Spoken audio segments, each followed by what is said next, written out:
Salut, c'est JL Kago. Alors aujourd'hui, reparlons de ce buste. Mais avant ça, je vous invite bien entendu à vous abonner à ma chaîne, à ne pas hésiter à commenter et à partager cette vidéo si elle vous plaît.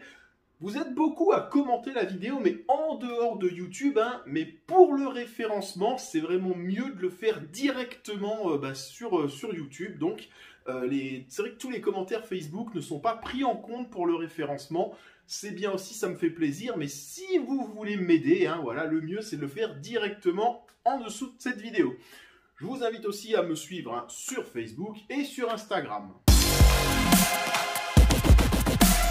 Ce buste, donc maintenant que je l'ai vu en vrai, eh bien écoutez, je vais pouvoir vous faire un petit débrief vraiment de ce que j'en ai pensé.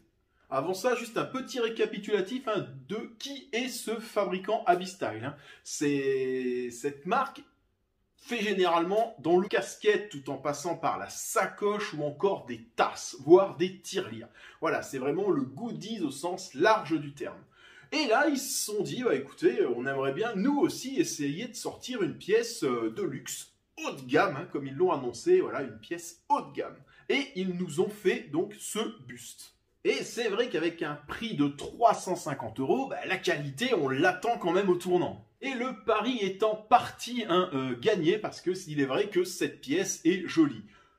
Pas top qualité, comme annoncé, mais jolie. Mais avant de vous dire ce qui me chagrine vraiment, on va déjà parler des points positifs de la pièce, car il y en a quand même pas mal. Afin d'avoir le moins de soucis de peinture possible, les différentes parties qui composent la tête, donc les cornes, les yeux, les pointes, ont été peintes séparément et ensuite insérées à l'intérieur direct. Voilà, aucun problème sur cette pièce. Seul petit point peut-être que j'ai remarqué vraiment en regardant la statue, c'est que la tête en elle-même aurait pu être un tout petit peu plus grosse par rapport au reste du buste. Moi, ça ne m'aurait pas dérangé. Après, c'est vraiment mon avis personnel à moi et mon ressenti. Je le rappelle, avec ce buste, Abistyle a voulu faire un produit HL, haut de gamme. Et comme je l'ai dit précédemment, ils s'en sont donné les moyens. Ce qui est dommage, c'est qu'ils n'ont pas été pour moi jusqu'au bout du truc. Parce que vraiment, cette envie de bien faire au niveau des yeux, des cornes et de la tête ne se retrouve pas sur la partie inférieure du buste. Quand on regarde les délimitations de peinture, que ce soit à l'intérieur ou à l'extérieur de la clavicogire, ça bave. Alors c'est ou le noir qui bave sur le gris, ou le gris qui bave sur le rouge, et inversement. Et je dois dire que ça pose un petit problème, ça fait tiquer en fait, on ne sait plus où commence et où s'arrêtent les différents éléments. Et moi je trouve, ça me gêne en fait, quand je regarde la pièce, ça me gêne. Et en final, même chez Nico, quand j'ai regardé vraiment cette pièce, j'ai carrément bloqué dessus quoi. Et je vais vous laisser un court extrait de la vidéo. Et on voit bien que Nico, ça le dérange aussi au final. Ce qui me gêne un peu, moi, c'est... S'il enlève la stéroache, ah non, quoi. La stéroache, on dirait qu'elle est... Tu vois Mais en fait, c'est parce que tu as la peinture qui bave. En fait, tu as l'argenté qui bave un peu sur le rouge. Par exemple. Mais après la stéroache, là, si on enlève... Ah, quoi que non, peut-être. Ouais, je sais pas, non, j'avais... Vous voyez, il l'a acheté, mais il est pas sûr. Mais finalement, pour moi, là où le fabricant a le plus merdé, c'est plus dans la communication que dans la fabrication. Le fabricant avait vraiment mis un point d'honneur à préciser que ce buste serait vraiment du haut de gamme. Et même si on sent qu'ils ont voulu bien faire, moi je trouve qu'on en est encore assez loin finalement. Ce buste, voilà, bénéficie que de couleurs basiques. Alors si je les ai bien comptées, il n'y en a que 6. Donc ça fait vraiment pas BZF. Alors là encore, je préfère avoir une peinture correcte avec 6 couleurs plutôt qu'ils y mélangent et qu'ils essayent de faire des choses qui n'y arrivent pas tout simplement avec des dégradés ou autres. Mais voilà, quand on se dit qu'on va faire une figurine HL, High Level, 6 couleurs, ça fait un petit peu léger quand même, on va dire.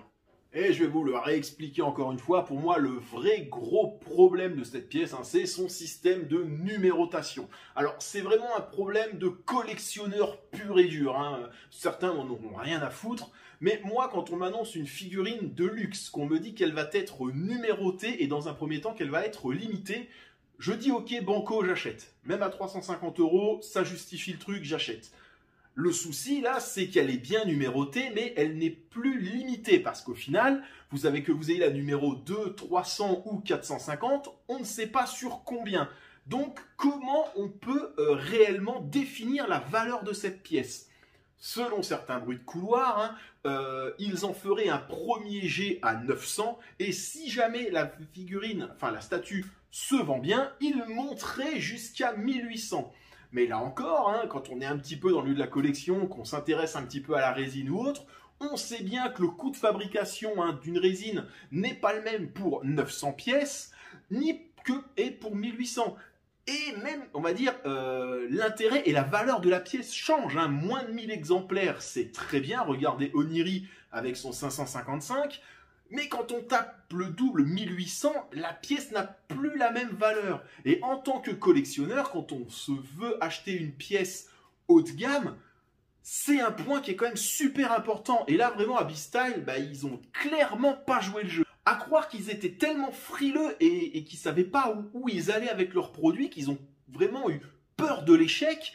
Ils n'ont pas cru en leurs produits et ils n'ont pas eu les cojones de se dire bon, allez hop, tant pis, on en balance 1800 d'entrée de jeu et basta. Moi, c'est vraiment le point qui limite me fâche en fait. C'est vrai qu'il me manque ce petit détail, moi, pour donner un réel intérêt en fait à cette pièce. Ensuite, 350 €, au vu de ce que je vous ai énoncé juste avant, je trouve ça un petit peu élevé. Mais d'un autre côté, 350 € quand on regarde ce qui se fait à côté, voilà, pour environ 250 €, vous avez un King Hearts, c'est une figurine tout en plastique, pas exceptionnellement finie non plus. Alors ce que je voulais dire en fait, je me suis mélangé, c'est que ce n'est pas les finitions qui laissent à désirer dans le King Hearts, c'est vraiment les articulations et les attaches des pièces au robot. De 25 cm, avec des articulations, quelques articulations en métal. Donc voilà, c'est vrai que quand on prend un petit peu de recul, et c'est ce recul que je n'avais pas donc au final lors de la première vidéo, 350 €, ça reste quand même correct, on va dire, mine de rien. Quand on voit la taille de la pièce qui est quand même imposante, quand on voit l'ingénierie mis en œuvre, au final, c'est pas excessif et je suis sûr que cette pièce ravira vraiment tout un panel de gens, de collectionneurs. J'en suis vraiment certain. Donc mon avis, c'est un peu mitigé. C'est pour moi, comme je vous dis, c'est vraiment plus un problème de communication de la part du fabricant qu'un problème de réalisation. Et vu que je suis quelqu'un qui déteste se faire prendre pour un con, moi, je pense que juste à cause de ce système de numérotation, au final, je passe mon tour. Et voilà, c'était donc mon second avis sur ce buste après l'avoir vu en vrai.